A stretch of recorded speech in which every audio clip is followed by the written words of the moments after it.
I've long held the view that someone's real nature reveals itself in their treatment of those beneath them in status. My child Edward failed to grasp that principle, no matter how hard James and I tried to impart it. That's likely why the arrival of that ornate ivory envelope didn't shock me much. It held not a request, but a command dressed up as a gathering of relatives. The note rests on my cooking surface at this moment, its luxurious thickness implying command and prestige. Just like Edward, his paper goods are crafted to daunt others. Beloved parent, given your persistent avoidance of settling father's asset allocation, I've scheduled a kin assembly this coming Friday at 2 in the afternoon at my workplace. Since almost 8 months have elapsed following father's demise, these issues must not linger any longer. Arrive ready to conclude the handover papers. Best, Edward J. Bennett. Esq. Not affectionately, Edward. Not even cordially. Merely best, as though I were a troublesome patron instead of the lady who instructed him in knotting his laces and aided him in recalling his legal rights for his studies in jurisprudence. I exhaled deeply, filling an additional serving of brew into James's cherished cup, the one bearing the dimmed emblem from his alma mater in business he'd employed daily for 3 decades. 8 months without a spouse, and I continued to prepare dual vessels each dawn prior to recollecting. How would you handle this, James? I inquired of the vacant cooking area, tracing my digits along the countertop's eroded border. We acquired this residence when Edward was yet in swaddling cloths. Intended to update the culinary space for ages, yet we never managed it. Currently, Edward aims to dispose of it entirely. The dwelling, the 200 hectares encircling it, the ancestral fruit grove James had tenderly revived. My offspring perceives solely monetary value where I behold an entire existence. The telephone chimed, pulling me from my reflections. Edward's spouse, Vanessa. Holly, this is Vanessa. I hope to verify if you got Edward's note regarding Friday.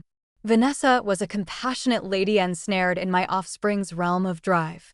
I'd consistently appreciated her, in spite of the high-end attire and cautious demeanor that implied she was forever treading carefully.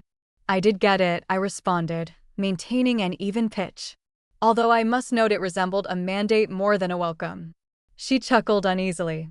You understand, Edward, perpetually so official in his correspondences. Risk of the profession, I imagine. I hummed without commitment. Edward had displayed formality from youth.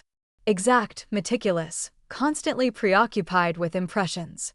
The legal field hadn't generated that habit. It had simply compensated it. He's merely worried for you, Holly, Vanessa went on. That large residence, all that land to oversee. It's demanding for anybody. I've been supervising this land beside James for 45 years, Vanessa. Naturally, she retreated swiftly. It's merely that Edward feels you could be happier in a cozier setup. There's an attractive apartment development close to us offering superior protection and zero upkeep concerns. The dialogue was recognizable at this point. Edward had been advancing versions of this reasoning from the burial onward, that at 72 I was overly delicate, overly inept, overly burdened to direct my personal matters, that the logical step would be to liquidate all, relocate to a neat, elder-sanctioned enclosure, and permit him to administer the funds for my benefit. What Edward truly implied was that Oak Hill Ranch now valued at vast sums due to urban sprawl, and he was eager to seize what he deemed his birthright, handily overlooking that James and I had constructed it all as partners.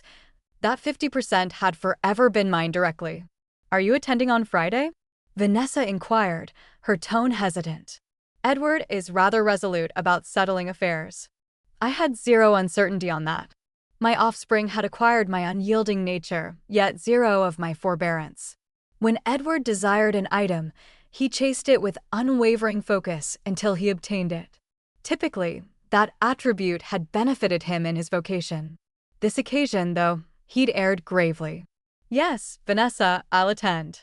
I preserved agreeable inflection, disclosing none of the resolve that had solidified within me. Kindly inform Edward the first anticipate concluding this circumstance permanently. Following the disconnection, I proceeded to the vintage writing bureau in the lounge, unfastening the lower compartment with the tiny latch I maintained on a necklace at my throat. Within lay a dossier marked plainly G in James's exact script. I extracted it together with a disposable device I'd acquired the prior month. An additional safeguard that might have appeared excessive if I didn't comprehend my offspring so thoroughly. I entered the digits I'd committed to memory, although it seemed odd not to utilize my address book. On the third tone, she responded, Gabriela Ortiz. The timbre at the opposite end was assured, expert, so evocative of Edward's judicial manner that it caused my chest to tighten. Heredity or upbringing? Which characteristics had she gained from the parent who never acknowledged her? And which had she cultivated in spite of his non-existence? This is Holly, I uttered quietly. Edward has organized a session for Friday. I believe the moment has arrived. A break. I could nearly envision her aligning her posture, firming those arms that echoed her parents. Are you certain?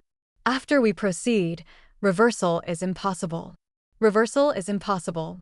The expression resounded in my thoughts, bearing the burden of choices executed and undone. Edward departing from an expectant partner at 20. James and I learning belatedly that we possessed a grandchild. The inevitable clash that had commenced 8 months prior when James endured a severe cerebral event before he could conclude rectifying matters. I'm certain, I answered, assurance surging within me. James would desire us to proceed. He departed affairs incomplete, but we can fulfill what he initiated. All right, her timbre gentled. I'll arrive by air Thursday evening. Identical lodging as before. No, I resolved, a notion forming. Visit the ranch. Remain with me. It's the occasion for you to observe your legacy. Every part of it, not merely the official records. Once we ended the call, I went back to the culinary space to the note with its suggested warnings and disdain. Edward thought he was engineering a trap, assembling his judicial group to bully his elderly parent into yielding what he regarded as legitimately his. I followed James's brew vessel with a single digit, recalling his preferred adage, the finest astonishment is one meticulously arranged.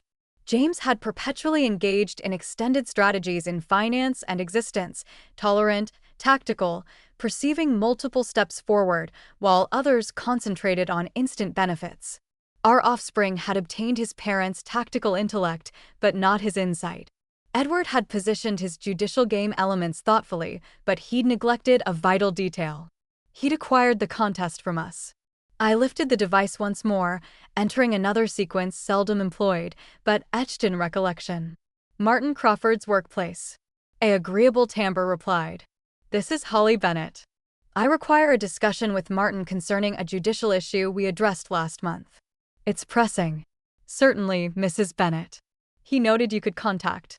I'll link you immediately. While I lingered, I gazed through the pane at the aged oak James, and I had sown the year of our union. Almost 50 years ancient now, it endured lofty and unyielding against the skyline. Foundations embedded profoundly in the earth of the territory.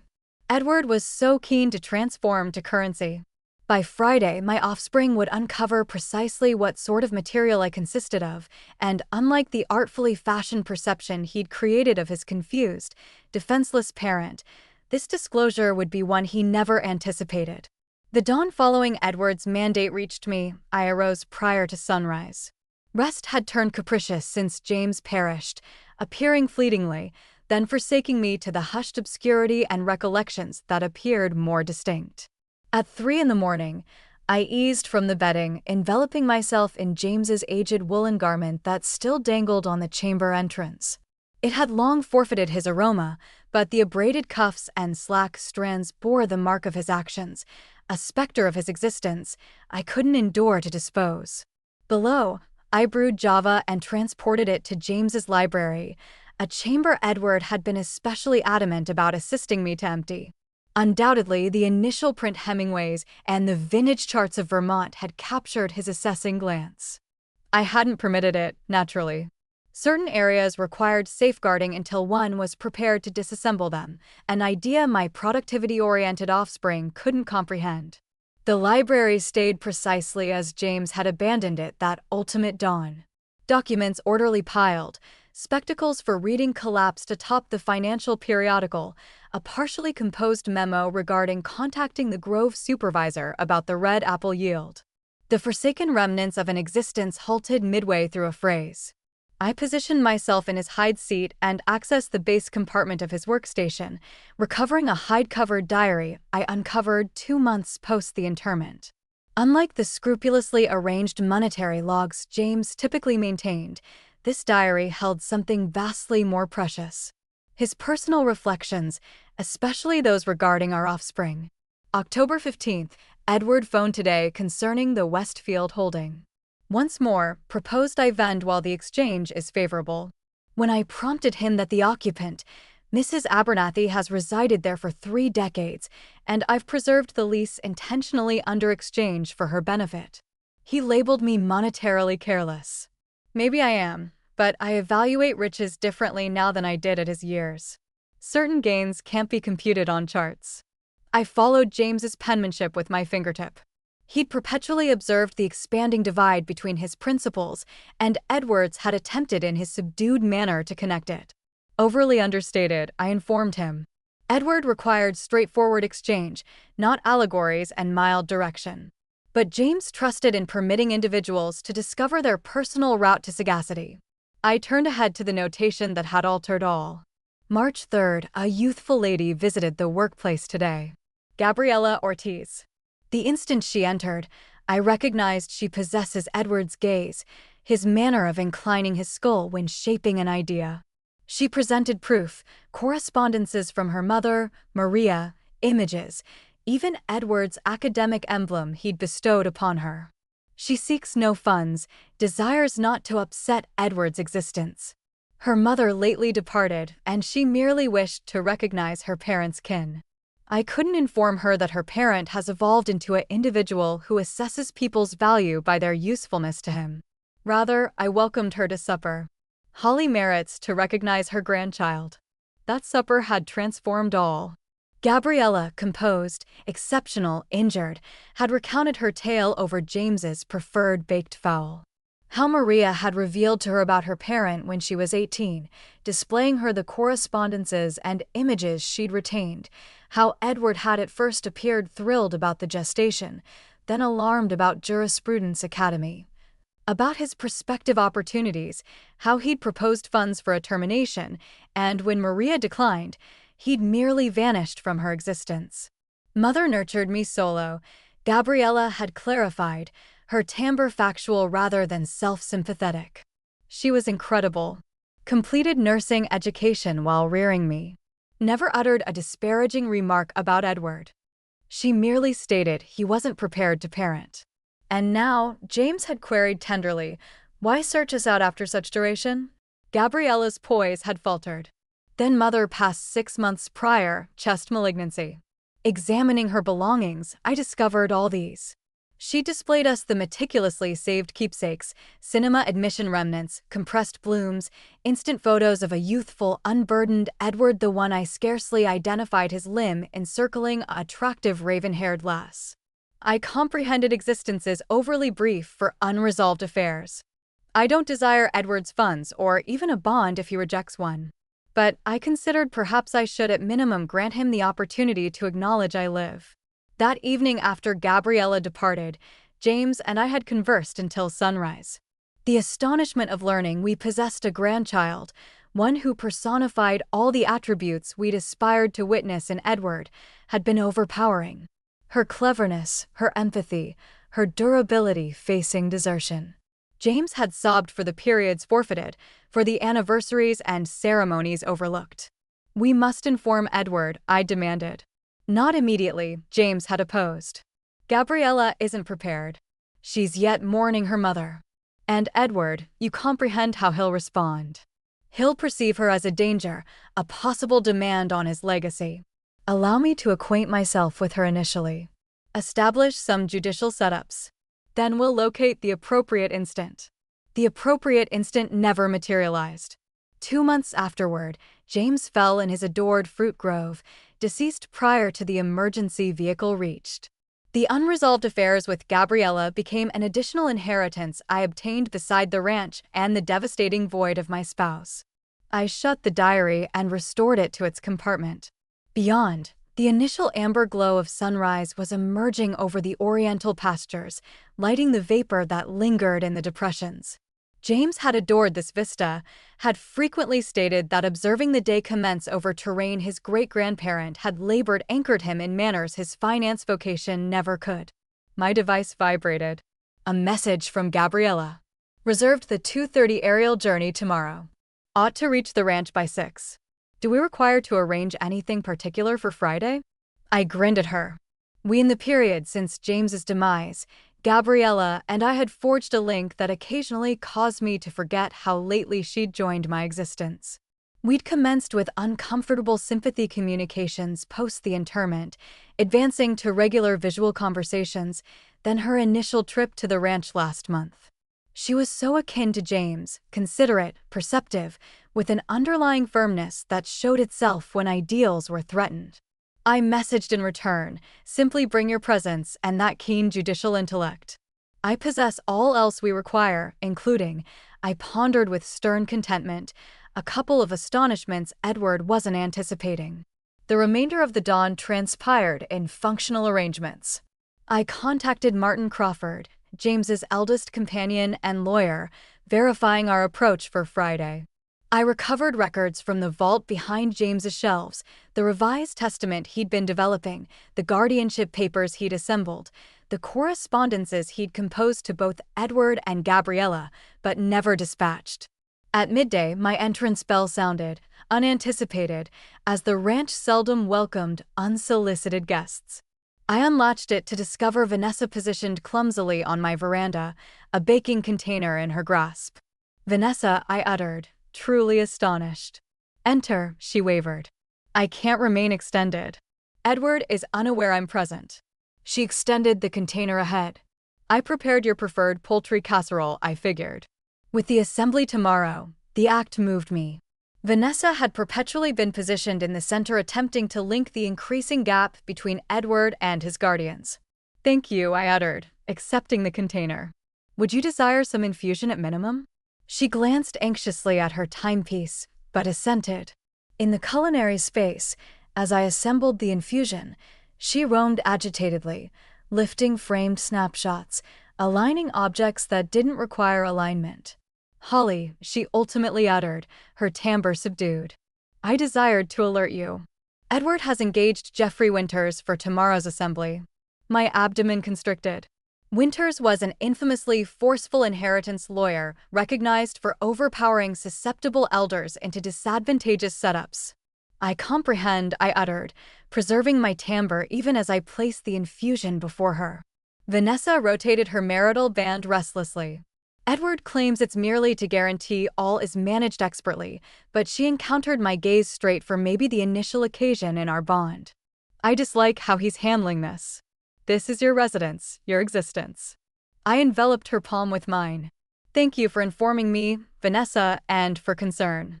Her gaze brimmed abruptly with moisture. I adored James. He was perpetually gracious to me, even when she faded. But I comprehended, even when Edward wasn't, even when kin assemblies grew strained with unvoiced grievances. James had been the mediator, the one who discovered shared territory when Edward and I clashed. After Vanessa departed, I positioned myself solo in the culinary space, contemplating this fresh data. So Edward was introducing the major weaponry, intensifying from coercion to blatant bullying. The awareness should have terrified me, but rather I experienced a peculiar sense of tranquil determination. My offspring thought he was confronting an unprotected widow, readily controlled via judicial tactics and sentimental force. He had computed all except the likelihood that I might possess assets and determination he knew nothing of. Tomorrow, Gabriella would reach, and the day following, Edward would discover that certain inheritances can't be quantified in land or currency. The maple-bordered path of Oak Hill Ranch has observed innumerable comings and goings over its century-and-a-half lifespan. Equine-pulled vehicles yielding to early automobiles, then family vans, sport utilities, and now the streamlined mixed power cars of the contemporary period. But as I positioned myself observing Gabriella's leased vehicle near through the amber glow of tardy afternoon, I recognized this specific coming bore greater importance than most. She stationed adjacent to my aging wagon, stepping out with a clothing sack draped over one arm and a hide case in grasp, partially expert counsel, partially anxious grandchild. For an instant she positioned, absorbing the expansive pale ranch house with its broad verandas and ebony coverings, the aged oak with the oscillation James had suspended for Edward 35 years prior, the undulating pastures extending toward the peaks beyond.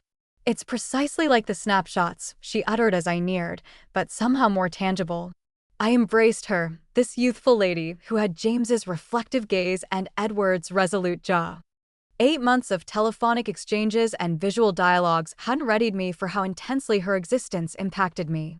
She was kin, unmistakably, undeniably, and yet an outsider still in so many manners. "Welcome to your abode," I uttered, the phrases emerging unsolicited. Her gaze expanded marginally, and I fretted I'd exceeded. "Abode functions, too," she answered gently. "It seems appropriate somehow." I directed her to the visitor chamber, the one with the crafted blanket and the ledge by the window overlooking the oriental pasture, not Edward's former chamber, which stayed safeguarded in an odd capsule of secondary school awards and university banners. That seemed overly intricate, overly laden with the phantom of what could have been. "Meal in 60 minutes, I proposed. "Unless you're overly fatigued from journeying." "I'd adore a meal," Gabriella uttered. "And perhaps, could you guide me around the ranch afterward if it's not overly chilly outside?" "Certainly." Below assembling a basic repast of James's preferred meat broth, his parents' formula transmitted through eras of Bennett females, I discovered myself vocalizing, truly vocalizing, for the initial occasion since James perished. The residence seemed altered with Gabriella within it, less like a tomb of remembrances, more like a dwelling once more. We dined at the culinary board rather than the official eating area, exchanging tales amid morsels. I recounted to her about James, his subdued wit, his zeal for ancestral fruit types, his practice of reciting verse aloud on Sabbath dawns. She recounted to me about maturing in the desert state, about her mother, Maria's fortitude and forfeiture, about jurisprudence education and her labor advocating for survivors of household aggression. "You would have cherished my mother," she uttered, serving herself an additional portion of broth. "She was a warrior, but tender, too, never resentful about what transpired with Edward, even though she had every justification to be." "I regret not having met her," I responded sincerely. Thanked her for nurturing such an remarkable offspring. Gabriella gazed downward, abruptly deeply absorbed in her dish. "I used to envision what it would resemble," she admitted softly. "Possessing grandparents, I mean, the other youngsters had these intricate expanded kin, and I merely had mother." The straightforward confession shattered my core. While Edward had been diligently evading offspring to concentrate on his vocation, declaring that parenthood would occur someday when he'd attained sufficient achievement, a target that persistently shifted. His real offspring had been maturing without the kin ties most consider standard. "James would have worshipped you," I informed her. "He was so thrilled when you located us, already formulating schemes for festivities and anniversaries. He desired to compensate for forfeited duration." "And then he depleted duration," Gabriella uttered gently. "Yes," I extended across the board to envelop her palm with mine, "but I'm yet present, and I intend to be for quite some time yet, despite what Edward might favor." After the meal, true to my vow, I wrapped us both in warm outerwear and took Gabriella on a dusk excursion of the grounds. We strolled the grove James had tenderly revived, the lines of ancestral fruit trees just starting to sprout. I displayed her the aged rock barrier constructed by the initial Bennett to cultivate this terrain. The water body where Edward had mastered swimming, the modest kin burial ground where 6 eras of Bennets reposed beneath plain stone indicators. "And James?" she queried, her exhalation misting in the cool evening atmosphere. There I indicated the oak-shaded slope that shaped the ranch's oriental limit. "He adored that panorama. Stated it was the primary thing he desired to observe when he awoke in paradise." My passage constricted unexpectedly. We dispersed his remains there. Gabriella positioned silent beside me, deferential of both the location and my sorrow. After an instant, she slid her palm into mine, Emotion so innate it stole my breath. "Thank you for imparting this with me," she uttered. "It assists me comprehend all. Who he was, who you are." Later, back in the warmth of the culinary space, I prepared warm cocoa the way James perpetually had, with genuine cocoa dissolved gradually, a touch of spice, and manually whipped topping.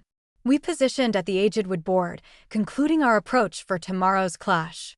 "I've examined all the records," Gabriella uttered, distributing sheets across the board with a counsel's systematic accuracy.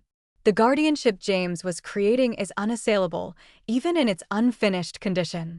And with the extra proof from Martin, Edward has no judicial foundation to rely on, but he'll attempt." I observed. "You don't comprehend your parent's resolve when he desires something." A darkness traversed her countenance. "Actually, I believe I do. That identical urge resides in me, just directed otherwise." I examined her in the warm culinary illumination. This extraordinary youthful lady who bore both James's empathy and Edward's intense drive, somehow equilibrated in a manner my offspring had never accomplished. "Are you certain about tomorrow?" I queried. "Once we proceed, reversal is impossible. Edward may never pardon either of us." Gabriella encountered my gaze steadily. "I've existed 23 years without Edward's endorsement or pardon. I think I'll endure." She wavered, then appended more gently. "The inquiry is whether you're ready for what this might inflict on your bond with him." The inquiry lingered in the atmosphere between us, heavy with consequences. My bond with Edward had been intricate long before Gabriella joined our existences. The driven offspring who'd grown progressively dismissive of his antiquated guardians, who visited obligatorily on festivities, but examined his timepiece throughout the meal, whose communications invariably contained some proposal about how we might better direct our matters. "Edward ceased perceiving me distinctly years prior," I uttered ultimately. "He regards me and sees a cliché. A delicate aged lady who requires his safeguard and direction whether I desire it or not." I aligned my arms. "Tomorrow isn't about penalizing him. It's about compelling him to perceive the reality." Gabriella assented, comprehending flawlessly. "The reality about me, about all of us," I amended tenderly.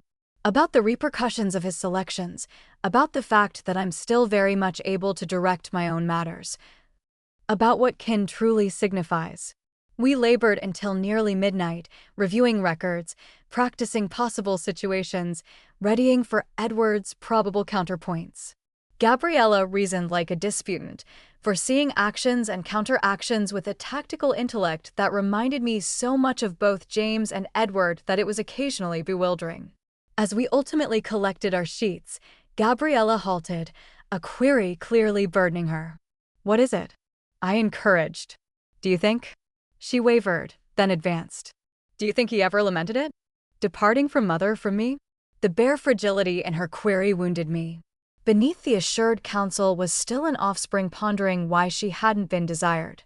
I pondered my response thoughtfully, owing her truthfulness above soothing clichés.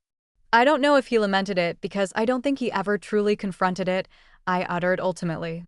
"Edward has perpetually been adept at isolating uncomfortable realities, but I do know this. Not acknowledging you has been the greatest deprivation of his existence, whether he realizes it or not," she assented, accepting this intricate response with the elegance I was coming to identify as typical. "We should obtain some rest," she uttered, collecting her sheets. "Tomorrow will be fierce." As I reclined in bed that evening, listening to the unfamiliar noises of another individual moving about my residence, I pondered about James and what he would make of all this. The clash ahead was not his manner. He'd perpetually favored subtle sway to direct clash, but the risks were overly elevated now for gentle prods and allegories. Tomorrow Edward would confront the repercussions of selections made 23 years prior, and I would finally cease being the parent he thought he knew. Dawn emerged bright and chilly over Oak Hill Ranch. The April sunlight casting extended shadows across pastures still marked with ice. I'd been alert since 5, my form rejecting repose despite the tardy evening. Ancient practices endure stubbornly. 45 years of ranch existence had conditioned me to rise with the illumination regardless of situation. I proceeded quietly through my dawn routine, not wishing to disturb Gabriella. Brew first, potent and unadorned the way James perpetually prepared it.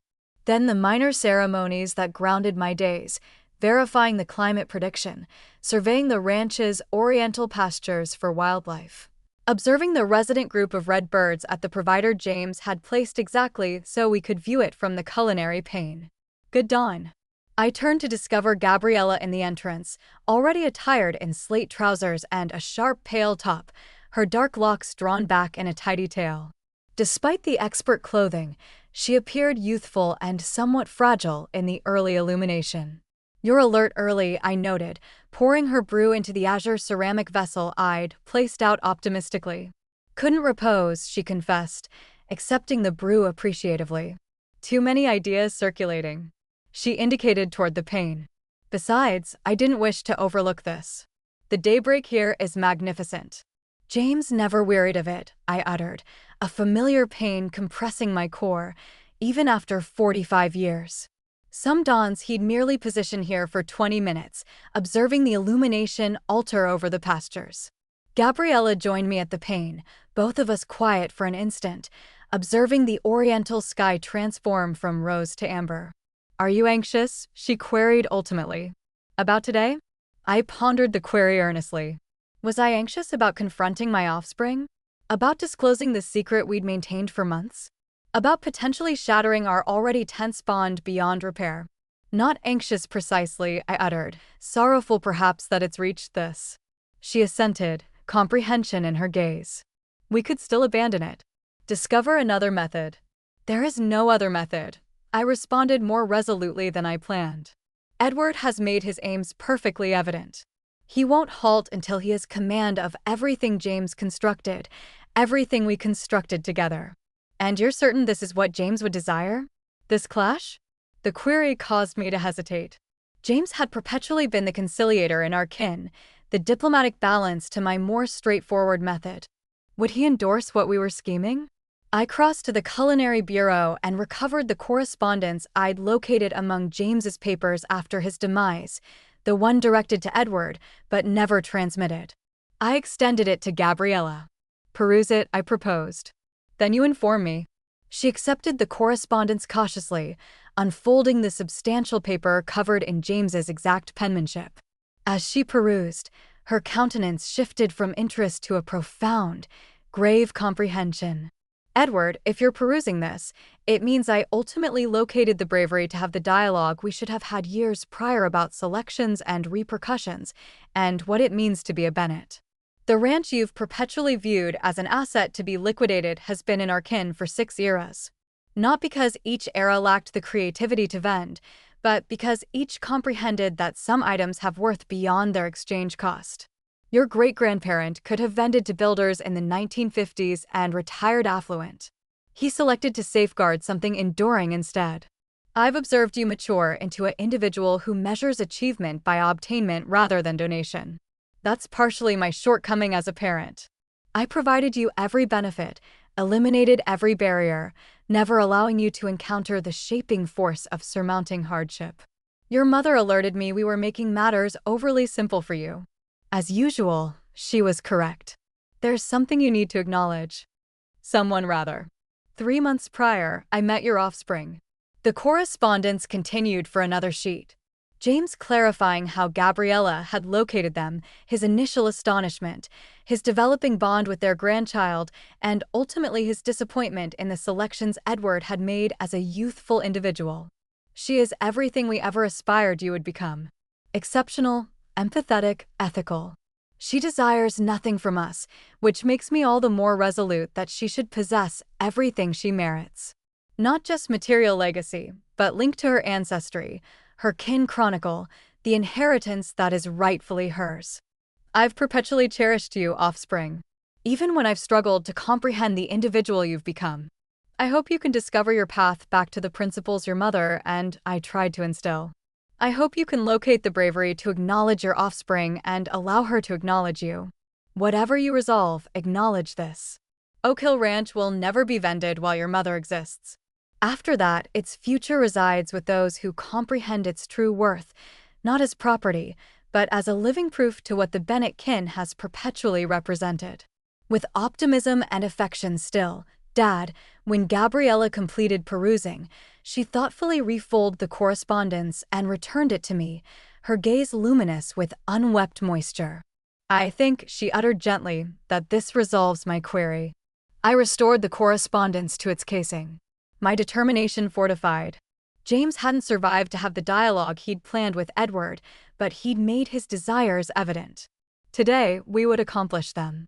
We spent the subsequent 60 minutes examining our approach once more, going through records, confirming particulars with Martin Crawford by device. At 9, Gabriella pardoned herself to alter into what she termed her judicial garb. A custom-fitted deep blue ensemble that converted her from James's grandchild to a formidable legal adversary. "Ideal," I uttered when she re-emerged. "Edward won't comprehend what struck him." She grinned, but I detected the glimmer of doubt beneath her expert poise. "Do you think he'll identify me?" "I mean right away." The query surprised me. I'd been so concentrated on the judicial and monetary aspects of our clash that I'd given minimal thought to the personal sentimental impact, especially on Gabriella. "I don't know," I confessed. "He might perceive the similarity immediately. Or he might be overly concentrated on the matter at hand to observe it first." I examined her countenance, perceiving the unmistakable Bennett traits, the linear nose, the resolute jaw, the expressive brows that James had also possessed. "But once you inform him who you are, he won't be able to disregard it." She assented, firming those arms in a gesture so reminiscent of Edward readying for a challenging case that it caused my breath to halt. "I've envisioned this instant for years," she confessed, encountering him, what I'd utter, how he'd react. I thought I'd processed all those emotions in counseling, but being here, knowing I'll actually confront him today. I crossed to her, taking her palms in mine. "You don't owe him anything, Gabriella. Not your existence, not your pardon, certainly not your sentimental effort. You're doing this to assist me protect James's inheritance. That's all. It's not that straightforward, though, is it?" Her grin was sorrowful, but perceptive. "Nothing about kin ever is." The entrance bell chimed, interrupting our instant. Through the frosted pane of the front entrance, I could discern Martin Crawford's distinctive outline. "Precisely on schedule," I uttered, releasing Gabriella's palms and smoothing my own thoughtfully selected attire. Not the comfortable trousers and knit Edward would anticipate, but a custom dress in rich crimson that I'd last donned to a finance supper with James 2 years prior, protection of a different kind. Martin entered with his typical brisk vitality, placing his case on the corridor board and enveloping me in a swift embrace. At 78, he remained acute as ever, his judicial intellect undiminished by years, something Edward would soon uncover. "Holly," he uttered warmly, then turned to Gabriella with a grin of genuine delight. "And this must be Gabriella. James depicted you flawlessly." Introductions finished. We proceeded to the eating area where Martin distributed additional records beside those we'd already assembled. "Everything's arranged," he assured us. "I've conversed with Judge Harmon this dawn. He's aware we may need to submit for an urgent restriction if Edward tries anything hasty after today's assembly." "He won't," I uttered with more assurance than I experienced. "Edward treasures his vocational standing too highly to hazard a public judicial battle." Martin's countenance suggested he wasn't entirely persuaded. "Nevertheless, we're ready for all possibilities." He examined his timepiece. "We should depart in 30 minutes to ensure we arrive exactly on schedule. Not premature. That would grant Edward's group a mental edge. Not tardy. That would seem discourteous." As Martin and Gabriella discussed last-instant judicial particulars, I slipped away to the culinary space, needing an instant solo. I positioned at the pane where James and I had observed countless dawns together, my palm instinctively locating the marital band I still wore. "I hope we're doing the correct thing, James," I murmured. "I hope this is what you would desire." No response came, naturally. Just the red bird at the provider, the sun ascending higher over the oriental pastures, the ranch continuing its eternal patterns regardless of human turmoil. But as I turned to join the others, a sense of tranquil certainty settled over me. James had perpetually trusted in doing what was correct, even when it was challenging. Today would be challenging indeed, but essential. Edward had mandated me to a reckoning. He just didn't realize he would be the one compelled to account for his selections. Edward's legal enterprise occupied the uppermost 3 levels of a streamlined glass structure in central Burlington, the sort of edifice that proclaimed triumph and dominance without subtlety. As Martin directed his luxury vehicle into the subterranean parking area, I felt a flutter of unease beneath my tranquil exterior. Not terror exactly, but the natural apprehension before an approaching tempest. "Recall," Martin uttered as we ascended the lift to the 22nd level. "Allow me to handle most of the dialogue initially. Holly, you'll appear suitably passive, which will feed into Edward's expectations. Gabriella, remain in the shadows until we provide the indication." Gabriella assented, her expert mask firmly positioned, though I observed her palms were tightly clasped around her folder. This clash would be challenging for all of us, but for her it represented 23 years of unresolved queries and emotions. The lift doors parted onto a reception zone designed to impress and daunt visitors. Shining stone floors, conceptual art that probably cost more than most people's dwellings, and behind a curved bureau of dark timber, a receptionist whose cool grin never reached her gaze. "Mrs. Bennet and Mr. Crawford to meet Edward Bennet," Martin declared, his tone making it evident he was not awed by the surroundings. "And your colleague," the receptionist queried, glancing at Gabriella. "Will be participating in our assembly as well," Martin responded smoothly. "We're anticipated." The receptionist made a communication, then guided us to a meeting chamber at the end of the corridor. As we proceeded, I noted the framed periodical articles celebrating the enterprise's victories, the snapshots of associates with officials and commerce leaders. Edward's realm of links and sway, so different from the quiet inheritance James had constructed. The meeting chamber door was ajar, revealing exactly the scene I had foreseen.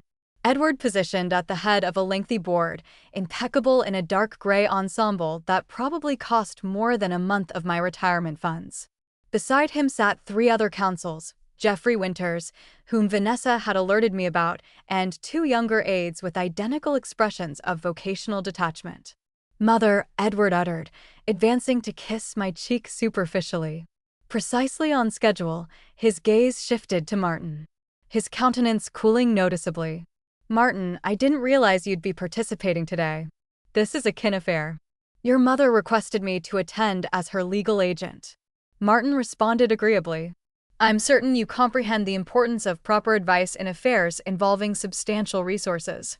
A flicker of irritation crossed Edward's countenance before his expert mask reasserted itself.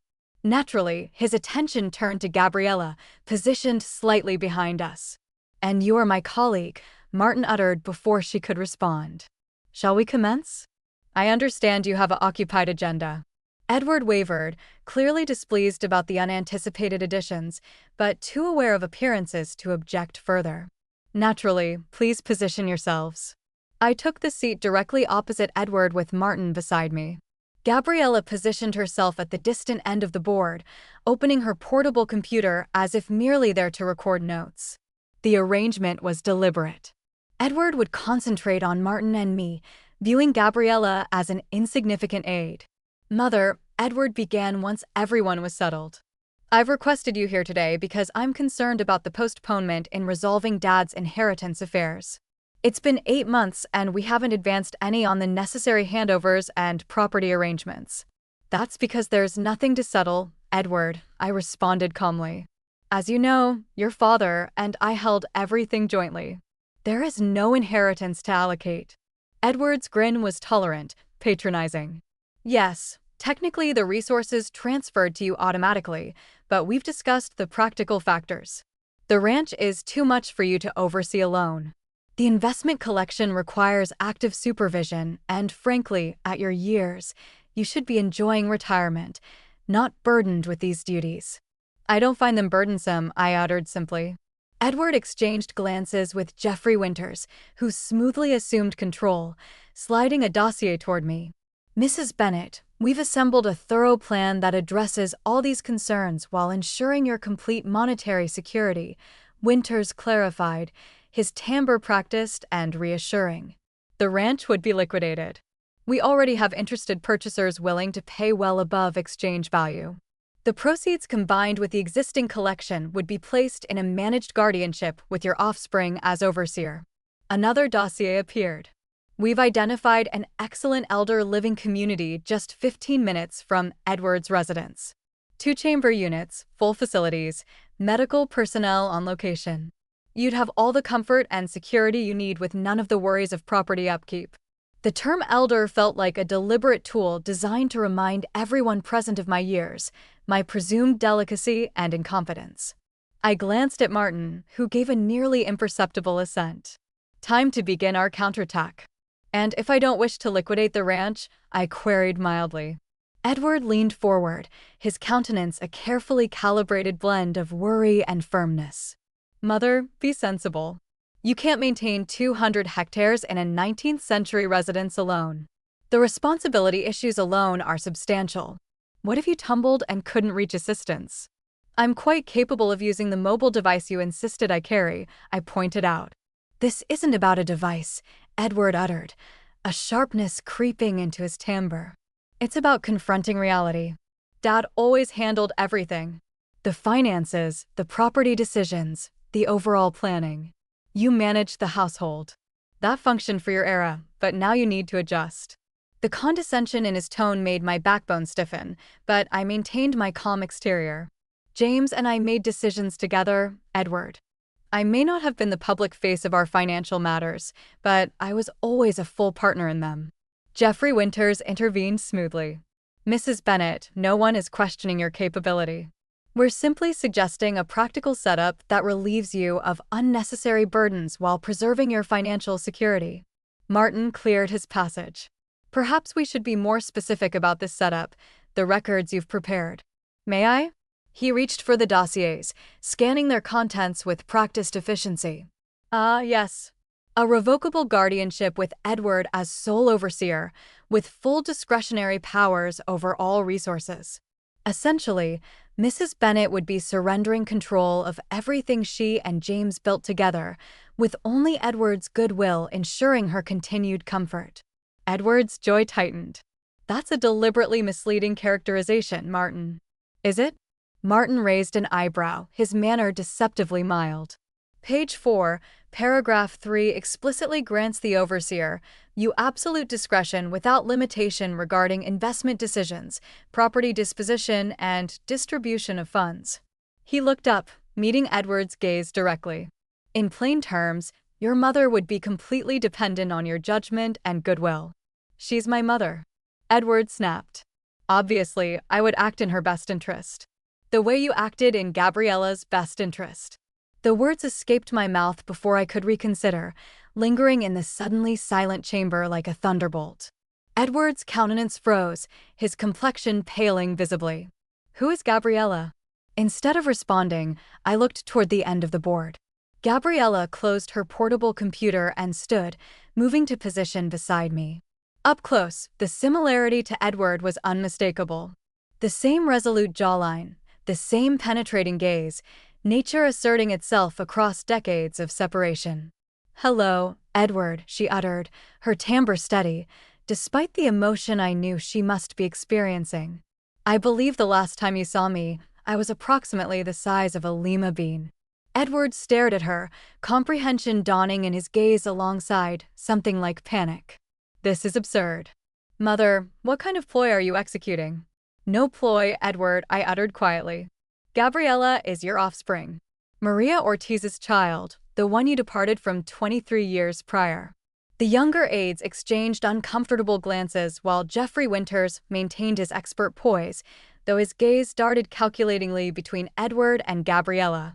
That's Edward began, then faltered, his legendary judicial eloquence deserting him. That's impossible.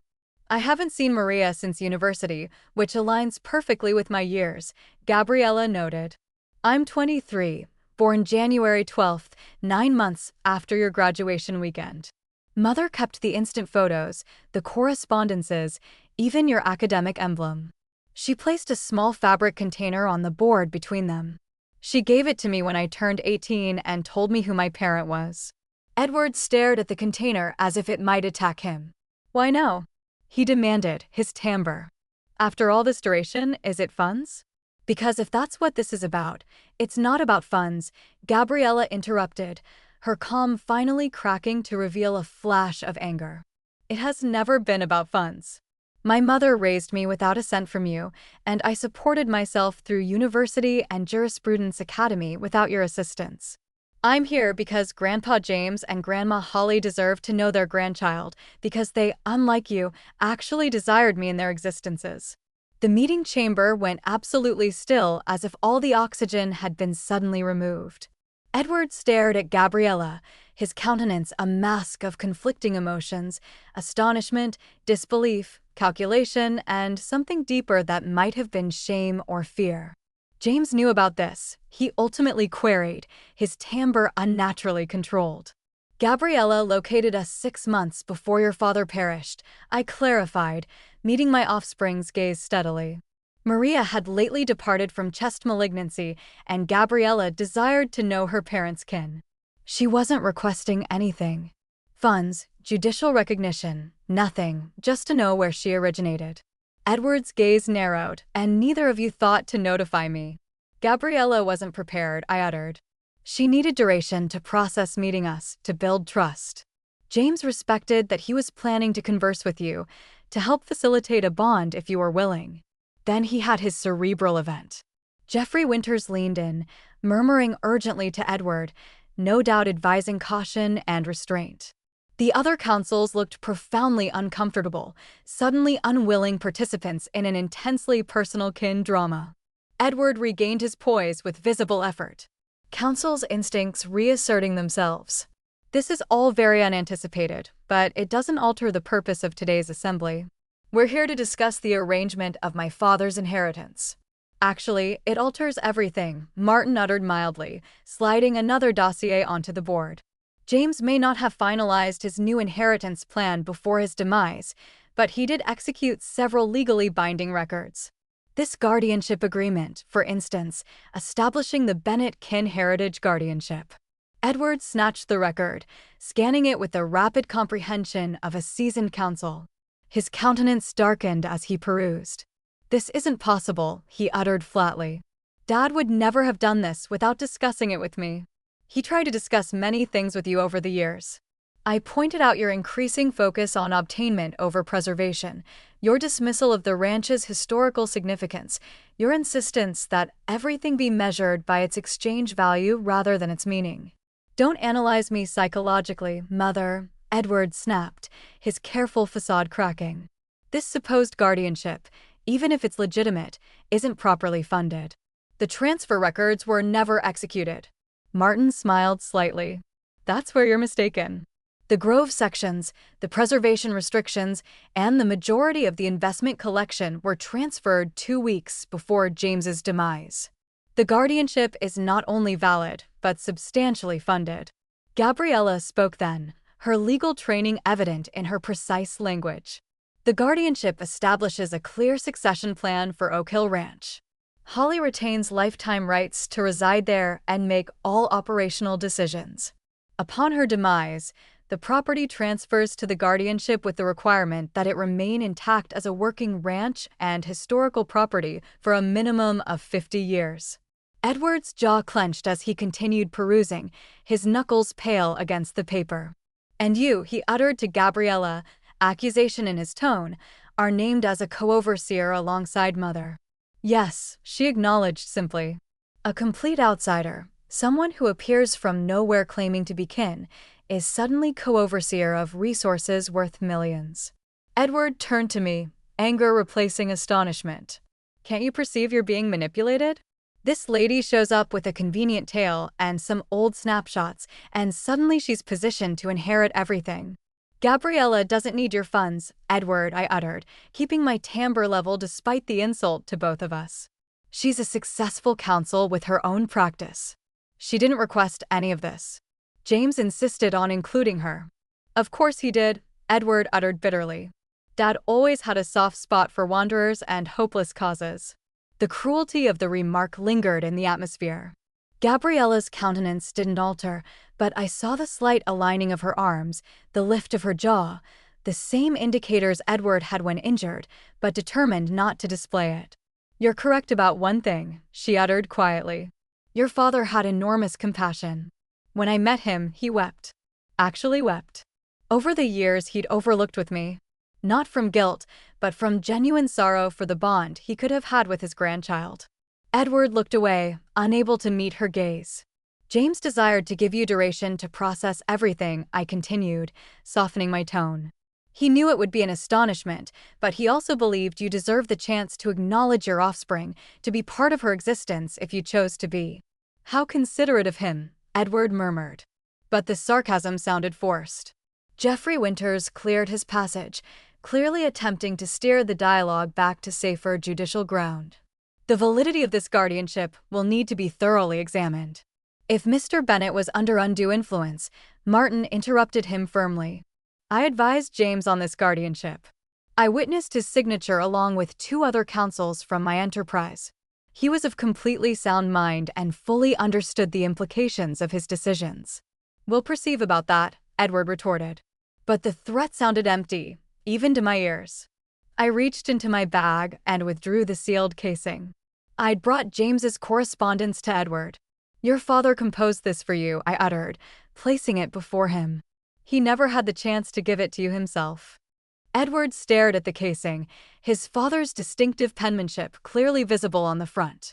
For an instant, a flash of raw sorrow crossed his countenance, the first genuine emotion he displayed since learning about Gabriella. This doesn't alter anything judicially, he uttered. But he took the correspondence, slipping it into his jacket pocket. Perhaps not, I acknowledged. But there's something you should comprehend, Edward. This clash today wasn't my first choice. I would have preferred to introduce you to your offspring privately, to give you duration to process everything, to find a way forward that respected everyone's needs and feelings. Then why this? He demanded, gesturing around the meeting chamber. Why trap me in front of my colleagues? Because you left me no choice, I uttered simply. You were determined to take control of everything James and I built together, to relocate me into a suitable facility, to vend the ranch out from under me, all while convincing yourself it was for my own good. It is for your own good, Edward insisted, but with less conviction than before. No, I countered gently. It's for your convenience. There's a difference. Something in my calm certainty seemed to finally penetrate Edward's defensive anger. He looked at me, really looked at me, perhaps for the first time in years, not as a problem to be managed, an aging parent to be accommodated, but as a person with agency and wisdom of my own. You really won't vend, he uttered. A declaration rather than a query. Never, I confirmed.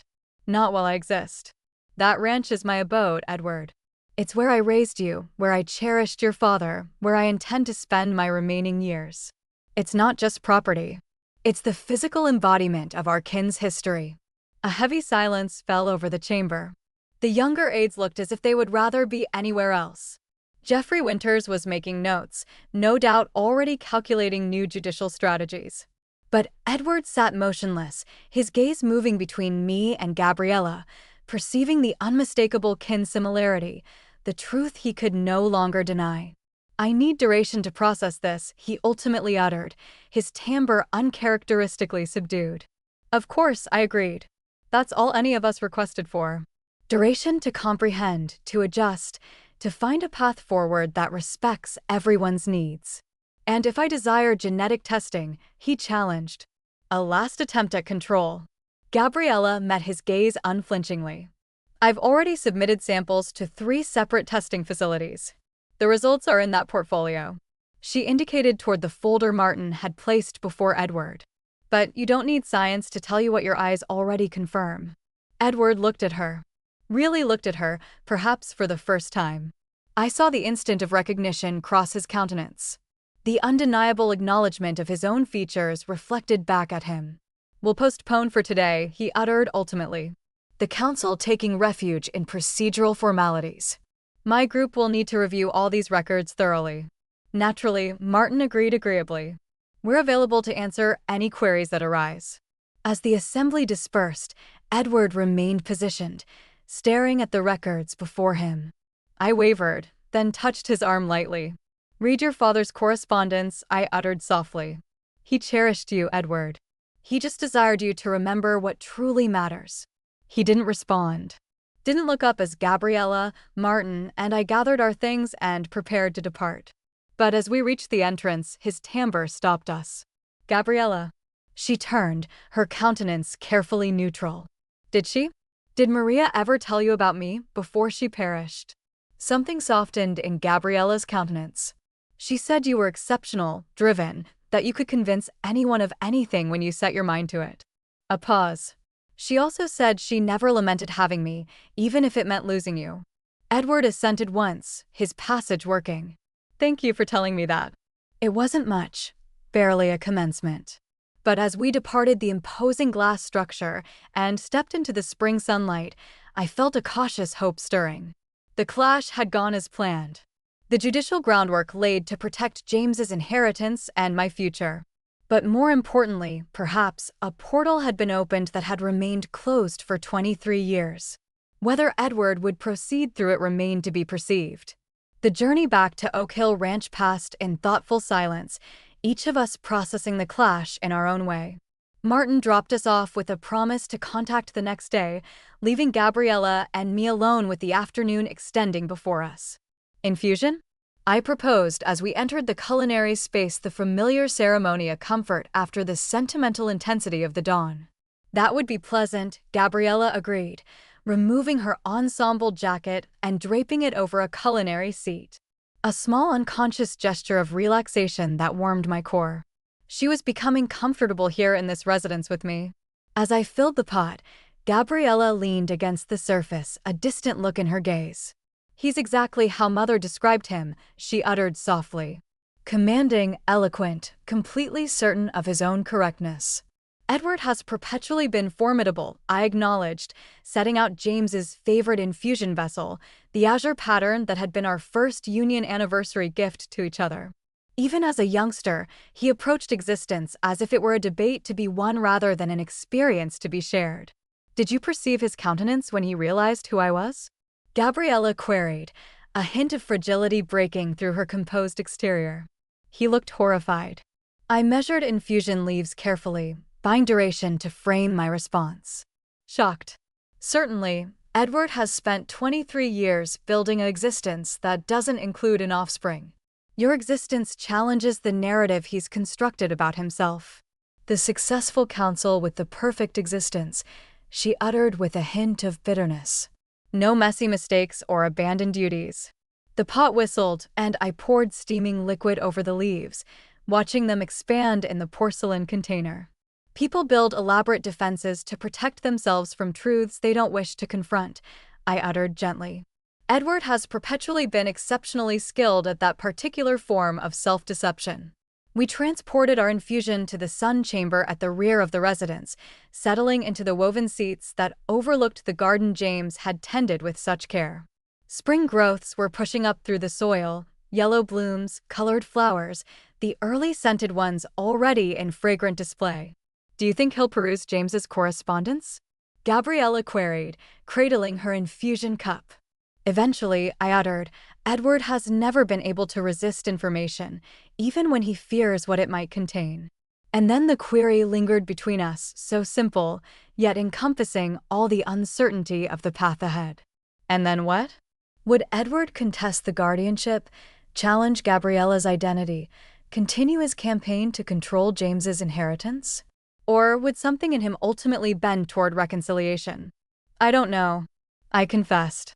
Your parent is nothing if not unpredictable when cornered. Gabriella assented, accepting this ambiguity with the same elegance she'd shown throughout our ordeal. We sat in companionable silence, watching birds dart among the awakening garden, the peaceful scene at odds with the dawn's clash. Whatever occurs with Edward, I uttered ultimately, I wish you to know that you will perpetually have a place here. This is your ancestry too. Not just judicially through James's guardianship, but in every way that matters. Her gaze glistened suddenly. Thank you, she murmured. You have no notion what that means to me. The remainder of the day passed in quiet productivity. Gabriella made communications to her workplace in the Windy City, arranging to labor remotely for the next week. I prepared James's preferred meat broth for supper, finding unexpected joy in cooking for someone again after months of solitary repasts. By unspoken agreement, we avoided further discussion of Edward, allowing ourselves a break from the sentimental intensity of the dawn. It was nearly 8 that evening when beams swept across the front of the residence, catching us by surprise. Gabriella and I exchanged glances. We weren't anticipating guests, and Oak Hill Ranch was far enough from town that people rarely appeared unannounced. I proceeded to the pane, peering through the darkness at the familiar luxury vehicle now stationed in my path. "It's Edward," I uttered, my abdomen tightening with apprehension. Gabriella stood, smoothing her casual attire self-consciously. "Do you wish me to make myself scarce?" "No," I resolved after a moment's reflection. "This is your abode, too, now. We confront whatever comes together." The entrance bell chimed, its cheerful sound incongruous with the tension that had suddenly filled the residence. I aligned my arms and went to respond it. Gabriella a few steps behind me. Edward positioned on the veranda, still in his business ensemble, though he'd removed his neckwear. He looked fatigued, the confident facade of the dawn replaced by something more fragile, more human. "May I enter?" he queried, uncharacteristically tentative. I stepped aside wordlessly, allowing him to enter the abode he'd matured in, but had visited with decreasing frequency over the years. He wavered in the entrance hall, eyes falling on Gabriella, who positioned in the archway to the lounge. "I didn't realize you'd be remaining here," he uttered, an unreadable countenance crossing his features. I welcomed her, I responded simply. "Would you like some brew or something stronger, perhaps?" "Malt liquor," he uttered immediately. "If Dad's aged variety is still in the storage," I assented and proceeded to the spirit storage in the lounge, aware of the awkward silence stretching between parent and offspring in my wake. As I poured 3 measures of the single grain James had reserved for special occasions, I heard Edward clear his passage. "I perused Dad's correspondence," he uttered, directing the comment to neither of us in particular twice, actually. I extended him the crystal glass, noting the slight tremor in his normally steady palm as he accepted it, and Edward took a substantial swallow of the liquor before responding. He was disappointed in me, in the individual I've become. The admission seemed to cost him physically, as if the words themselves caused pain. He was concerned, I amended gently, about the principles that seem to be guiding your selections. "There's a difference."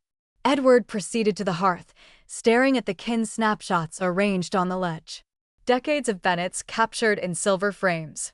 His gaze lingered on an image of James holding him as a young child, both of them laughing at some long-forgotten jest.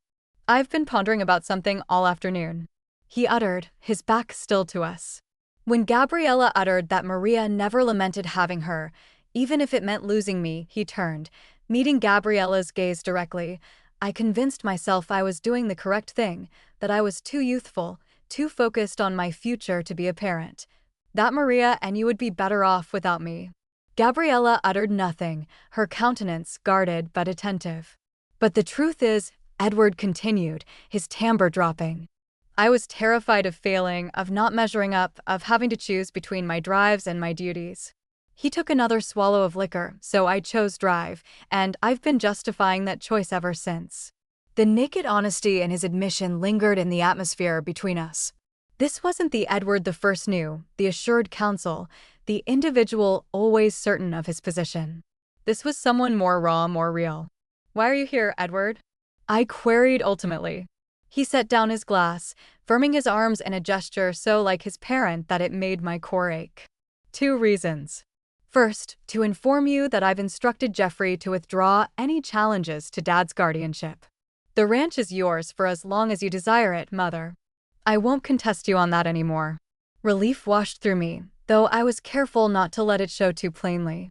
"And the second reason," Edward turned to Gabriella, uncertainty written across features normally composed in confident assurance, "to query if you might be willing to have supper with me sometime, to converse, not as opponents or even as counsel to counsel, but just to converse." Gabriella's careful poise faltered momentarily, surprise and something more fragile flickering across her countenance. "Why?" she queried simply. Edward's gaze dropped to his palms, then lifted again with visible effort. Because I've missed 23 years, because I'd like to acknowledge who you are. Because he wavered, then finished in a quieter timbre. Because James was correct. You are everything he and Mom tried to raise me to be. Silence fell, heavy with the weight of unvoiced history, of selections made and paths not taken. Outside, a spring precipitation had begun to fall, tapping gently against the panes that had witnessed 4 eras of Bennet-kin moments, births and demises, celebrations and clashes, reconciliations and commencements. I'm remaining through next week, Gabriella uttered ultimately. We could have midday meal Tuesday perhaps. It wasn't pardon or embrace, but it was a portal left slightly open, an opportunity for something to commence where nothing had existed before. Edward assented, visible relief softening his features. Tuesday, thank you. As I observed them, parent and offspring, strangers bound by blood and separated by selections made before Gabriella drew her first breath, I felt James's existence more strongly than I had since his demise. He would have approved of this instant, this tentative step toward healing. The evening ended without turmoil or declarations, just a quiet agreement to meet again, to begin the delicate work of building a bond from remnants 2 decades cold.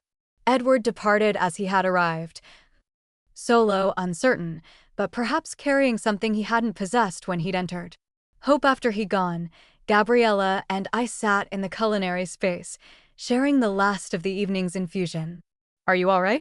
I queried, studying her composed countenance for signs of the turmoil she must be experiencing. I'm not certain. She confessed her honesty, a gift I treasured. I spent so many years imagining this instant, constructing scenarios in my mind. The reality is messier, less definitive. Existence usually is, I uttered, reaching across the board to envelop her palm with mine.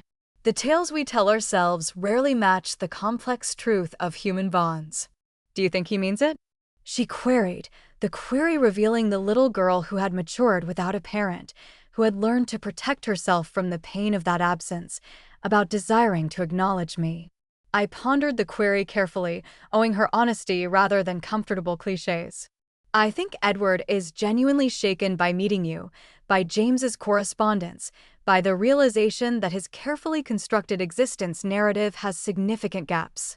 Whether that translates to a lasting commitment to build a bond with you, I shrugged slightly. That remains to be perceived. Gabriella assented, accepting this uncertainty with characteristic elegance. Mother always uttered I had to be prepared for disappointment if I ever sought him out, that he might not be capable of being the parent I might desire. Maria sounds like she was a wise lady. I uttered she was. Gabriella's grin held both sadness and pride. She also uttered that knowing where you originate doesn't define where you're heading. That I was free to choose my own path regardless of Edward's selections. As we prepared for repose later that evening, I halted in the corridor outside the visitor chamber. Gabriella's chamber now, I corrected myself mentally. Whatever occurs with Edward, I uttered softly. You've given me an extraordinary gift these past months, the chance to acknowledge my grandchild, to perceive James live on in you. Gabriella's embrace was sudden and fierce, catching me by surprise with its intensity. Good evening, Grandma, she murmured against my arm, using the title for the first time. The simple word Grandma brought tears to my gaze that I blinked away as I hugged her back. This remarkable youthful lady, who had entered my existence through loss and clash, but who now represented something unanticipated and precious, a new commencement. April dissolved into May, bringing the extravagant renewal that the northern states' spring bestows after the long winter. The fruit grove James had so tenderly revived burst into fragrant bloom. Each tree a cloud of pale and rose petals humming with insects. The world around Oak Hill Ranch seemed determined to demonstrate the cycle of renewal, of existence continuing despite loss. Gabriella had extended her visit, laboring remotely from James's library, which we'd reorganized together to accommodate her portable computer and legal dossiers. Observing her at his workstation, her dark head bent in concentration just as his used to be, brought a bittersweet ache of recognition. Nature's echoes asserting themselves across eras. Tuesday's midday meal with Edward had gone, well, perhaps gone, was the most accurate description. Neither catastrophe nor victory, but a careful, strained exchange between genetic strangers trying to find common territory. They'd met again the following week, and then again, small steps on an unmapped journey. This dawn, Gabriella had driven into Burlington for a fourth meeting with Edward, this time at his residence rather than the neutral territory of eateries they'd used before. I tried not to linger anxiously to give her the space to develop whatever bond with her parent might be possible, but concern was a mother's and grandmother's prerogative. To distract myself, I had addressed the garden areas along the east side of the residence, clearing winter remnants and preparing the soil for summer sowing. The physical labor felt good, a reminder that at 72, I was still capable of creating and nurturing, still firmly rooted in this land that had sustained Bennetts for eras. I was so absorbed in my work that I didn't hear the vehicle approach, only becoming aware of visitors when voices carried across the lawn. Gabriella's light tone and another deeper one that took me a moment to identify. Edward. They rounded the corner of the residence together, an unanticipated sight that made me straighten from my gardening, pushing back my wide-brimmed covering to perceive them more clearly. Edward had shed his usual business attire for casual trousers and a light knit. Gabriella was gesturing animatedly as she showed him something on her device. Both of them smiling. A scene I would have considered impossible mere weeks prior. "Mom," Edward called, spotting me among the garden areas. "Gabriella's been showing me her schemes for the Oriental land. The community cultivation concept is exceptional." I glanced at Gabriella, who shrugged with a small grin. I mentioned some notions I've been developing. Edward had some useful input about zoning rules. They approached as I pulled off my gardening coverings, brushing soil from my knees. Up close, I noticed something different about Edward. A relaxation around his gaze, a looseness in his arms that had been absent for years, decades, perhaps. "I didn't expect to perceive you today," I uttered, trying to keep the surprise from my timbre. "Spontaneous decision," Edward confessed. After midday meal, Gabriella mentioned the grove would be in full bloom. I realized I haven't perceived it in spring since before Jurisprudence Academy, probably. The casual admission of his long absence from the seasonal rhythms of Oak Hill struck me. Edward had gradually distanced himself from the ranch, from the land that had nourished his childhood, as he'd built his vocational identity.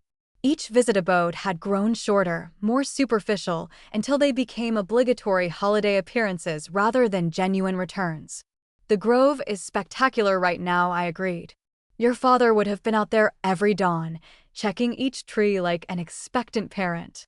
A shadow crossed Edward's countenance at the mention of James, but it passed quickly. I recall.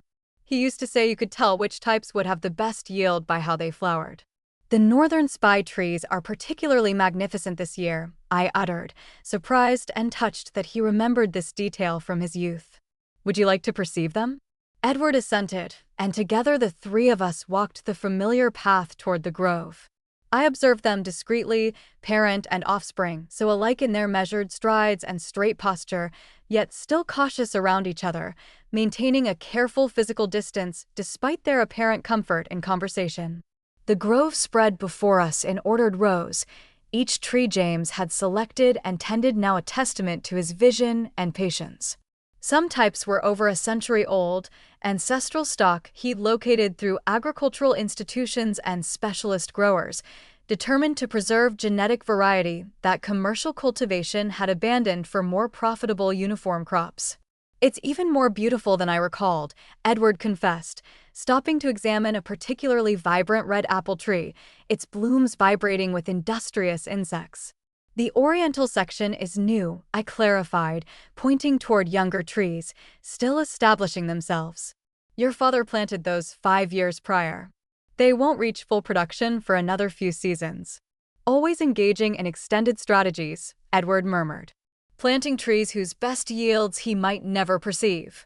The observation lingered in the fragrant atmosphere, weighted with understanding beyond the literal. James had perpetually thought in terms of inheritance, of contributions that would outlive him. It was a perspective Edward, with his focus on quarterly outcomes and immediate victories, had struggled to appreciate. Speaking of extended games, Gabriella uttered, breaking the contemplative silence. I've been developing a proposal for the guardianship, a way to make Oak Hill more sustainable monetarily while honoring its ancestry. She outlined her vision as we walked deeper into the grove, a community-supported farming program using part of the farmland, educational sessions in the updated storage building, and conservation partnerships that would provide tax benefits while preserving the land's integrity. The ranch has perpetually been monetarily viable, I noted, surprised by the scope of her thinking. James made sure of that. Yes, but viable isn't the same as flourishing, Gabriella pointed out. With the right approach, Oak Hill could become not just a historical property to be safeguarded, but a living resource for the community, a working model of sustainable cultivation and land care. As she spoke, I recognized James in her vision, his practical idealism, his belief that good commerce and good care weren't mutually exclusive, but I also heard echoes of Edward's strategic thinking, his ability to structure complex arrangements for maximum benefit. Edward listened intently, occasionally querying pointed questions that revealed he was taking her ideas seriously. When she finished, he assented thoughtfully. The conservation restriction structure is particularly elegant, he acknowledged. I know several patrons who've implemented similar setups. I could introduce you to them if you'd like. The offer, a simple vocational courtesy between colleagues, represented something profound in the context of their fragile new bond. Not emotion or personal connection yet, but respect, recognition of shared intellectual terrain. I'd appreciate that, Gabriella uttered, matching his vocational tone, though I caught the pleased surprise in her gaze. We continued walking, eventually reaching the stone seat James had placed at the grove's highest point, offering a vista across the entire grounds. By unspoken agreement, we all sat, the three of us sharing the space that had been James's favorite thinking location. Dad would sit here for hours sometimes, Edward uttered unexpectedly, especially when he had a difficult decision to make. He claimed the perspective helped clear his mind. He brought me here on my first visit, Gabriella uttered softly. Told me tales about the ranch, about the Bennett-kin history, about you as a little boy racing through the grove playing elaborate games of imagination. Edward looked startled. He told you about me, about my youth? Of course he did, Gabriella replied, her timbre gentle, but factual. You're his offspring. He was proud of you, even when he disagreed with your selections. Something fragile flashed across Edward's countenance before he looked away out across the rolling terrain that had shaped his early years. I should have returned abode more often, he uttered, ultimately made more duration, asked more queries while he was still here to respond them. The simple admission, hedged with neither justification nor defensiveness, struck me silent. This wasn't the Edward who had mandated me to his workplace weeks prior, the offspring who had viewed me as a problem to be managed. This was someone more reflective, more authentic. We all have regrets, I uttered after an instant. James wasn't perfect either. He struggled to express his deeper feelings, to tell people what they meant to him directly. Like the correspondence, Edward uttered, the one he never gave me. Yes, I agreed. Like the correspondence. A comfortable silence settled over us, broken only by the gentle hum of insects among the blooms and the distant call of a marsh bird from the pasture below. Three Bennets connected by blood and history, each carrying private thoughts, yet sharing this instant of quiet communion in the grove James had cherished. It wasn't resolution or joyful conclusion. Edward and Gabriella were still navigating their way toward whatever bond might be possible. The wounds of desertion and missed opportunities couldn't be healed in a few weeks of cautious interaction. But sitting there observing a tentative spring sun illuminate these two countenances I cherished, one familiar from birth, one newly precious to me, I felt James's existence more strongly than I had since his demise. And with it came a certainty. Whatever came next, we were ultimately moving in the right direction, tending to the human grove of kin with the same patient care James had given his beloved trees. Some yields take decades to come to fruition, but the waiting, as James perpetually uttered, makes the eventual sweetness all the more profound. Summer settled over Oak Hill Ranch with a leisurely command, transforming the landscape from the tentative greens of spring to the lush abundance of full-growing period. The grove's blooms had long since dropped, tiny fruits now expanding where flowers had been, each tree fulfilling the promise of its springtime display. 2 months had elapsed since that fateful clash in Edward's workplace. 2 months of careful conversations, of boundaries tested and respected, of a kin reconfiguring itself around truths long buried. Gabriella had extended her remote labor arrangement indefinitely, moving her most essential belongings from the Windy City to what we now both simply called her chamber at Oak Hill. Not a temporary accommodation, but a place that was genuinely hers. Edward, to my continuing surprise, had become a regular existence at the ranch.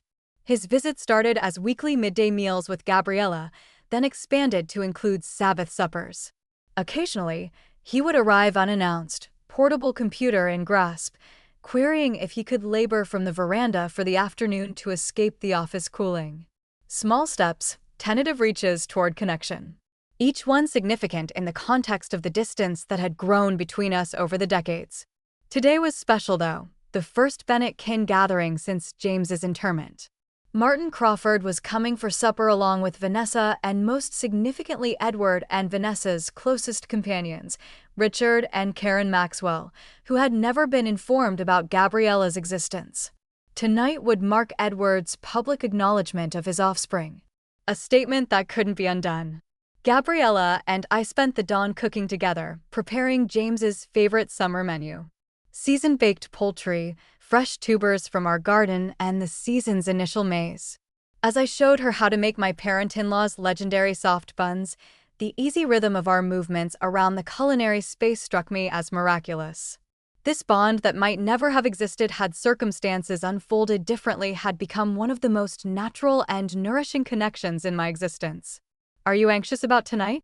I queried as we set the eating area board with the fine porcelain, a task that had once seemed pointless for just myself, but now felt right for our expanding kin circle. Gabriella pondered the query, carefully placing crystal liquid glasses at each setting. A little, she confessed. The Maxwells have known Edward forever. They'll have queries I may not be ready to respond. You don't owe anyone your tale, I reminded her gently. I know. She smoothed the fabric covering with careful palms. But if Edward is ready to acknowledge me publicly, I wish to honor that step. It can't be easy for him either. Her generosity of spirit never failed to move me. Despite everything, the desertion before birth, the 23 years of absence, the initial astonishment and resistance when they'd ultimately met, Gabriella approached her bond with Edward with a remarkable absence of resentment. Not naive or blind pardon, but a perceptive compassion that allowed space for complexity and growth. The afternoon passed in peaceful preparation, the residence coming alive in a way it hadn't since James's demise. By 6, everything was ready. Blooms arranged in James's ancestors' crystal holder, tapers waiting to be ignited. The eating area transformed from the lonely space, where I'd taken solitary repasts, to a gathering place for the expanding branches of our kin tree. Edward and Vanessa arrived first, precisely at 6:30. Vanessa carrying a bunch of yellow blooms from our garden. Though I suspected they'd been acquired on the way, her bond with Gabriella remained tentative, colored by her loyalty to Edward and perhaps a touch of guilt by association. But she was trying, making genuine efforts to welcome this unanticipated addition to the kin. Martin arrived next, bringing his customary bottle of excellent vintage and a warm embrace for both Gabriella and me. Since our clash with Edward, he'd become more than James's old companion and our counsel. He was now a regular visitor to Oak Hill, occasionally joining us for Sabbath supper or stopping by with judicial updates that inevitably led to hours of conversation on the veranda. The Maxwells arrived last, their coming visible through the front panes. I caught Gabriella's gaze across the chamber, noting the slight straightening of her arms, the imperceptible lift of her jaw, subtle indicators of tension she'd inherited from Edward. I proceeded to stand beside her, a silent gesture of support as Edward went to greet his companions. Richard and Karen Maxwell had been part of Edward and Vanessa's social circle for nearly 15 years. Fellow councils, supper party companions, vacation partners for winter sports, trips to the mountains, and summers on the Cape. They were among the handful of people Edward genuinely considered companions rather than useful vocational connections. I observed through the pain as Edward spoke to them briefly before leading them toward the residence, his posture conveying a gravity that suggested he'd already begun the explanation that would continue inside. Karen's countenance shifted from confusion to astonishment to intense curiosity in the span of seconds. When they entered, there was an instant of palpable tension as all gazes turned to Gabriella. She stood tall beside me, her grin polite but reserved, waiting to take her cues from Edward. "Richard, Karen," Edward uttered, his timbre steady, though I detected the slight passage clearing that had betrayed his nervousness since youth. "I'd like you to meet Gabriella Ortiz, my offspring." The simple declarative sentence lingered in the atmosphere. No qualification, no distancing language, just the straightforward acknowledgement of bond. It was perhaps the bravest thing I'd perceived my offspring do in years. Karen recovered first, advancing with outstretched palm. "Gabriella, what a pleasure to meet you." Edward has, well, he's recounted quite a tale on the way in.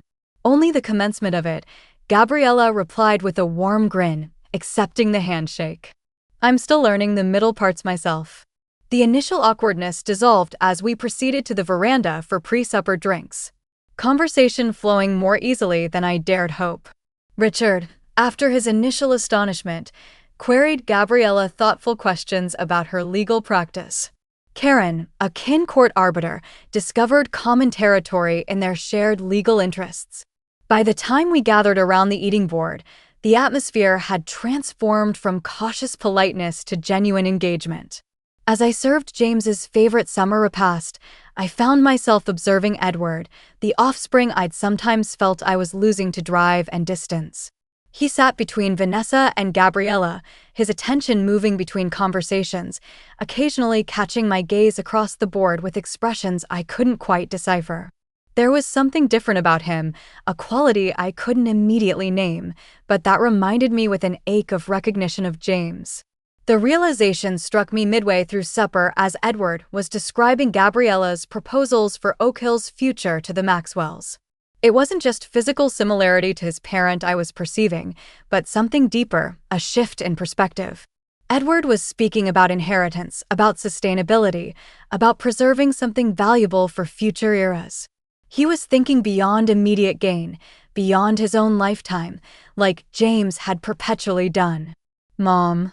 I startled from my thoughts, realizing Edward had queried me a question. "I'm sorry.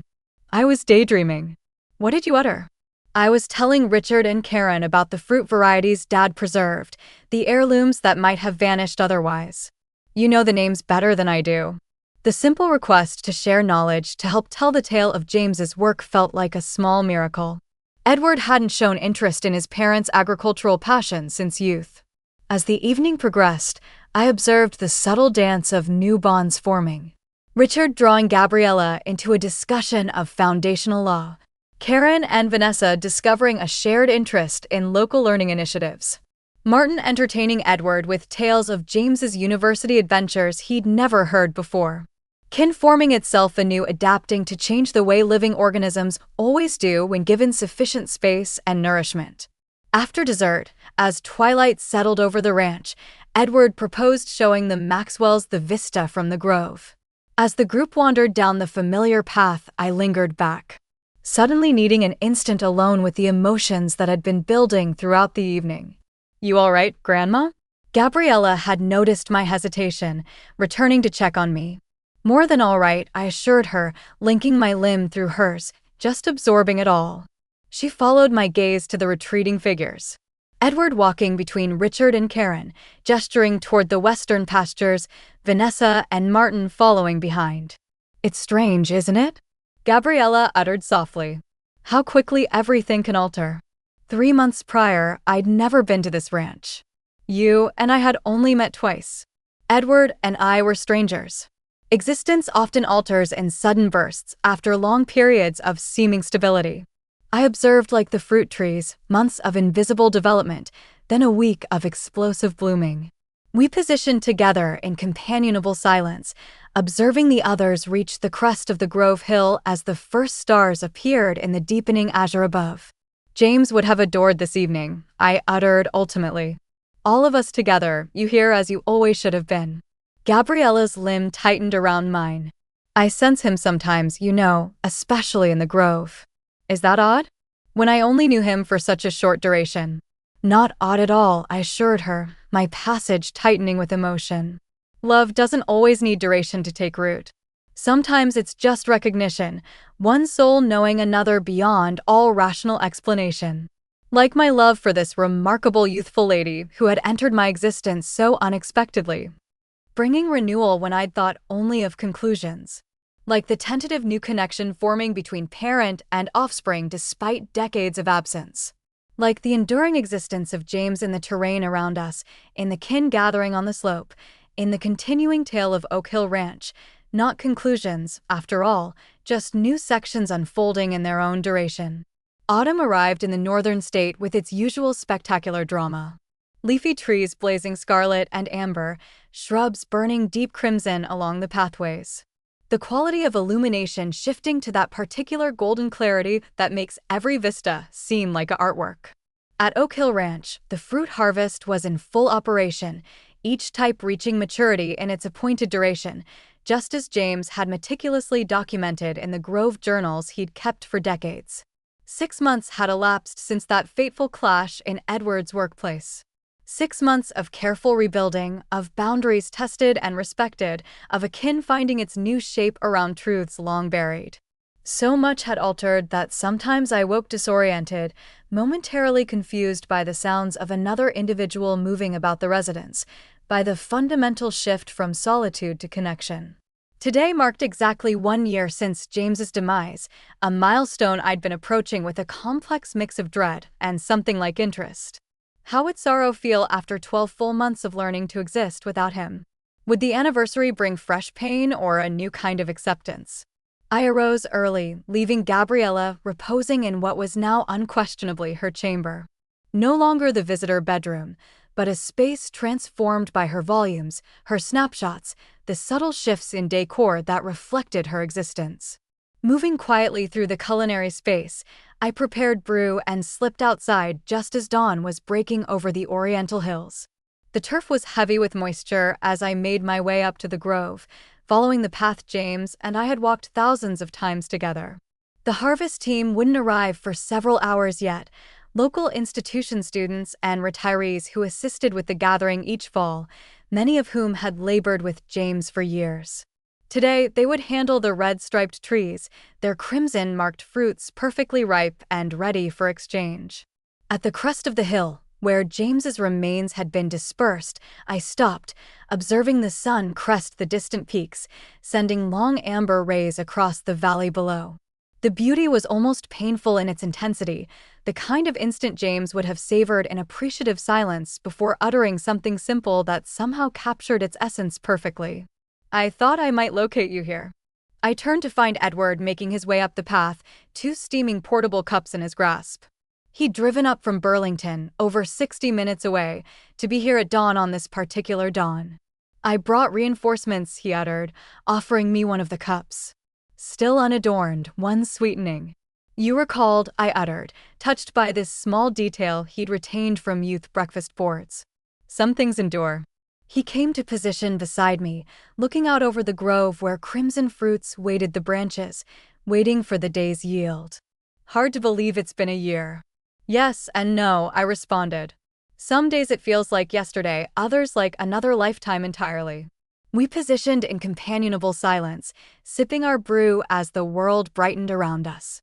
This new ease between us remained something of a miracle to me. Not the complete healing of all past hurts, but a mutual willingness to move forward with greater honesty and respect than had characterized our bond for decades. I've been pondering a lot about Dad lately, Edward uttered ultimately. About what he tried to teach me that I was too unyielding or too driven to hear. I glanced at him, noting the reflective quality in his countenance. At 41, he was no longer youthful, no longer the bold counsel determined to conquer the world regardless of cost. The past 6 months had etched new lines around his gaze, had softened something in his bearing. James was never one for explicit lectures, I uttered. He trusted in teaching by example. Edward grinned slightly, which was wasted on me. I needed things spelled out, underlined, and highlighted. You were perpetually more direct, like me. I touched his limb briefly. James comprehended that. He just hoped you'd eventually arrive at the same principles through your own path. And has that occurred? Do you think? Edward queried, the query holding genuine fragility beneath its casual tone. Am I becoming someone he would be proud of? The query surprised me. My confident, successful offspring, seeking validation he'd seemed beyond needing for so many years. I pondered my response carefully, owing him honesty rather than comfortable cliches. I think, I uttered slowly, that you're becoming more authentically yourself, less driven by external measures of success, more connected to what truly matters. And yes, James would be proud of that journey. Edward assented, accepting this qualified affirmation. Gabriella has been enlightening, he confessed, perceiving myself reflected in someone who developed entirely outside my influence. She has my analytical intellect, but none of my, he wavered. Ruthless drive, I proposed with a small grin. He laughed, the sound carrying across the grove. I was going to utter single-minded focus, but your description is probably more accurate.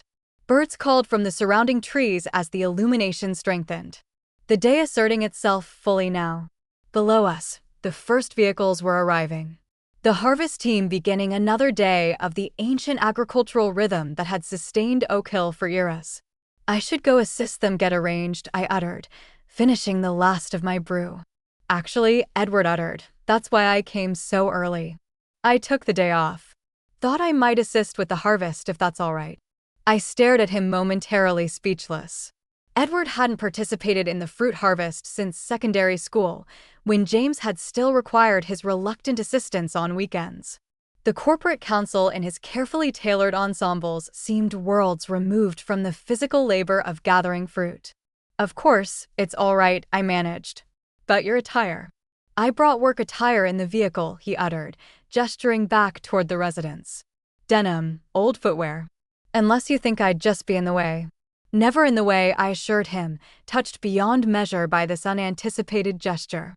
James would be delighted. As we walked back toward the residence, a figure emerged onto the veranda. Gabriella wrapped in a knit against the dawn chill, brew cup in grasp. Perceiving us, she raised a palm in greeting. You're both up early, she called as we approached. Anniversary pilgrimage, Edward clarified, climbing the veranda steps. I'm going to assist with the harvest today. Wish to join us? Gabriella's brows rose in surprise. You're going to gather fruits in actual trees? Is that so hard to imagine? Edward queried, a touch of the old defensiveness creeping into his tone. Honestly?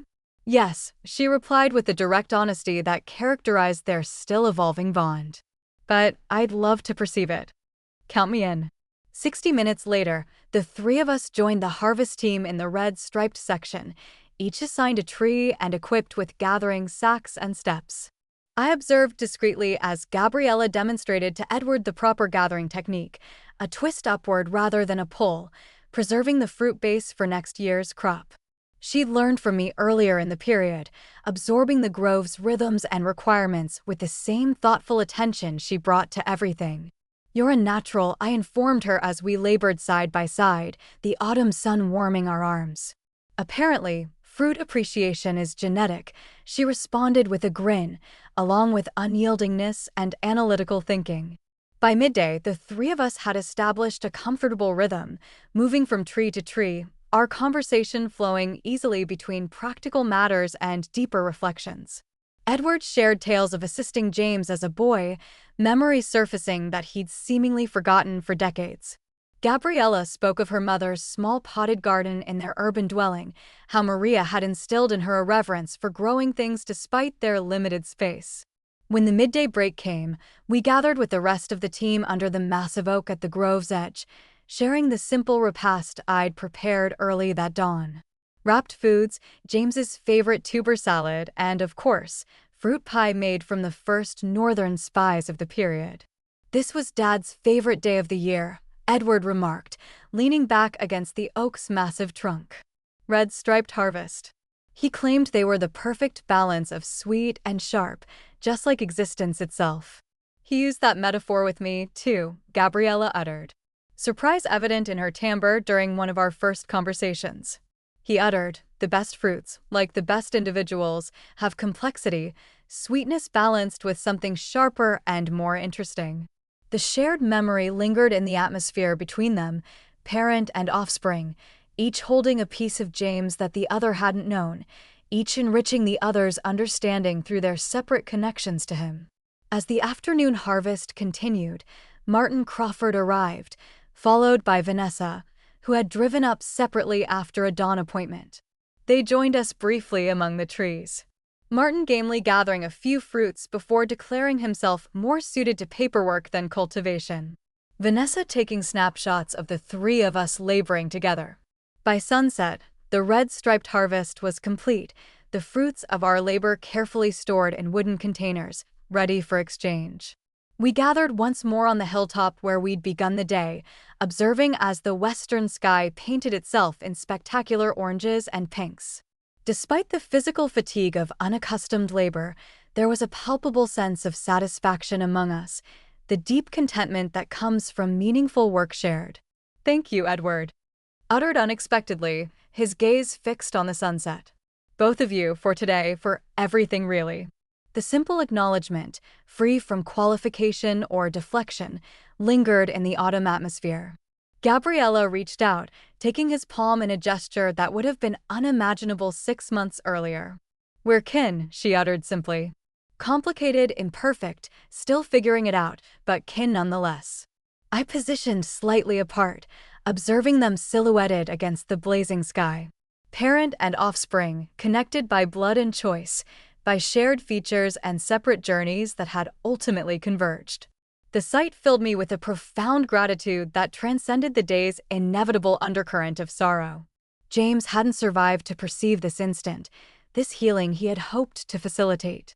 But his inheritance lived on, not just in the grove's carefully tended trees or the guardianship he'd established, but in the principles he'd embodied, in the connections he'd nurtured, even in his absence.